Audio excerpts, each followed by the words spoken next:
उमर अब्दुल्ला को तो चुनाव ही नहीं लड़ना था, अब 2 सीटों से लड़ेंगे। क्या राहुल गांधी ने कोई मंत्र दिया है? अव्वल तो उमर अब्दुल्ला को जम्मू कश्मीर विधानसभा का चुनाव लड़ना ही नहीं था, लेकिन अब वो 2 सीटों पर चुनाव मैदान में उतरने जा रहे हैं। आपको बता दें कि लोकसभा चुनाव हार चुके उमर अब्दुल्ला का इरादा क्या राहुल गांधी के साथ आ जाने से बदला है? चलिए चलते हैं, जानते हैं खबर को विस्तार से। तब तक आप हमारे चैनल टीसी न्यूज चैनल को लाइक एंड सब्सक्राइब करना ना भूलें। उमर अब्दुल्ला को लोकसभा चुनाव में मिली शिकस्त भी काफी दिलचस्प वाकया रहा है। जी हां, दिलचस्प इसलिए भी क्योंकि बारामूला से वो जेल में बंद इंजीनियर राशिद से चुनाव हार गए थे। हार का फासला भी 2 लाख से ज्यादा वोटों का रहा है। इंजीनियर राशिद के नाम से मशहूर कश्मीरी नेता शेख अब्दुल राशिद 2017 के एक जम्मू कश्मीर यहां टेरर फंडिंग केस में जेल में बंद है। सांसद बन चुके इंजीनियर राशिद की जमानत फर्जी पर अगली सुनवाई 11 सितंबर को होनी है। क्या लोकसभा चुनाव की हार भी जो है उमर अब्दुल्ला के इरादा बदलने में भूमिका हो सकती है? क्योंकि यहाँ पर धारा 370 हटाए जाने के बाद से ही वो लगातार कहते आ रहे हैं कि जब तक जम्मू कश्मीर को पूर्ण राज्य का दर्जा और पुरानी स्थिति बहाल नहीं की जाती वो विधानसभा का चुनाव नहीं लड़ेंगे। लेकिन अब देखिए, इतने समय बदल गए हैं कि यहाँ पर बड़गाम और यहाँ गांधरबल 2-2 विधानसभा सीटों में नामांकन दाखिल कर चुके हैं। बड़गाम विधानसभा क्षेत्र बारामूला में ही पड़ता है और लोकसभा चुनाव के दौरान वहां वो अपने प्रतिद्वंदी से आगे पाए गए थे। तो वहीं उमर अब्दुल्ला की पार्टी नेशनल कॉन्फ्रेंस ब्लॉक के बैनर तले लड़ रही है, जिसमें कांग्रेस के अलावा सीपीएम और पैंथर्स पार्टी के साथ गठबंधन हुआ है। 90 सीटों वाली जम्मू कश्मीर विधानसभा में नेशनल ने यहां पर 51 सीटों पर और कांग्रेस ने 32 सीटों पर चुनाव लड़ रही है, जबकि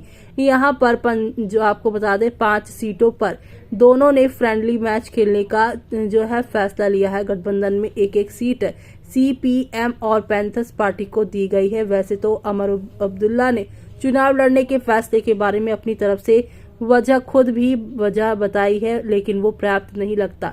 ऐसे में ये समझने की जरूरत है कि सिर्फ कांग्रेस के साथ गठबंधन या राहुल गांधी का कोई खास मशवरा उमर अब्दुल्ला के यहाँ पर फैसले को जो है मददगार बना है। आपको बता दें, गांधरबल से नामांकन दाखिल करते वक्त उमर अब्दुल्ला काफी भावुक हो गए थे। अपनी टोपी हाथ में लेकर कश्मीरी में ही एक इमोशनल अपील में लोगों से कहा, आज मैं आपसे सिर्फ एक बात कहूंगा, मेरी पगड़ी, मेरी इज्जत और ये टोपी आपके हाथ में है। गांधरबल विधानसभा क्षेत्र अब्दुल्ला परिवार का गढ़ रहा है। नेशनल कॉन्फ्रेंस के संस्थापक शेख अब्दुल्ला और उनके बेटे फारूक अब्दुल्ला के अलावा उमर अब्दुल्ला भी वहां की नुमाइंदगी कर चुके हैं। हालांकि 2002 में अपने पहले ही चुनाव में उमर अब्दुल्ला को पीडीपी उम्मीदवार से हार का मुंह देखना पड़ा था, लेकिन 2008 में चुनाव में वो जीत गए थे। गांधरबल के अलावा उमर अब्दुल्ला जो हैं वो मध्य कश्मीर की बड़गाम विधानसभा सीट से भी चुनाव लड़ने जा रहे हैं। अब इससे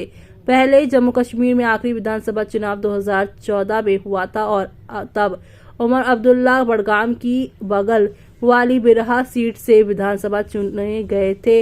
ये दोनों ही सीटें बारामूला लोकसभा क्षेत्र में ही आती हैं। ध्यान देने वाली बात यह है कि बिरहा इलाके में उमर अब्दुल्ला इंजीनियर राशिद से पिछड़ गए थे, जबकि बड़गाम में ज्यादा वोट पाए थे। बड़गाम से उमर अब्दुल्ला के चुनाव लड़ने की एक वजह ये भी मानी जा रही है। बड़गाम से चुनाव लड़ने की वजह तो मालूम हो गई, लेकिन उमर अब्दुल्ला चुनाव न लड़ने की जिद छोड़कर 2-2 सीटों से चुनाव लड़ने के स्टैंड तक कैसे पहुंचे, बड़ा सवाल यह है। और उमर अब्दुल्ला ने अपनी तरफ से लोगों के मन में उठते इस सवाल का जवाब देने की कोशिश भी की है। उमर अब्दुल्ला का कहना है कि हमें लड़ाई अपना स्वाभिमान, अपना सम्मान, अपनी पहचान के लिए लड़ रहे हैं, जिसे दिल्ली ने छीन लिया है। अपने बात कहने का, अपने पक्ष रखने का उमर अब्दुल्ला को पूरा हक है। जो बात वो अपने अभी कह रहे हैं 5 अगस्त 2019 के बाद से अनगिनत बार कह चुके हैं और ये सब जानते हुए भी विधानसभा चुनाव लड़ने से साफ तौर पर इनकार करते रहे। जब हालात में कोई बदलाव नहीं हुआ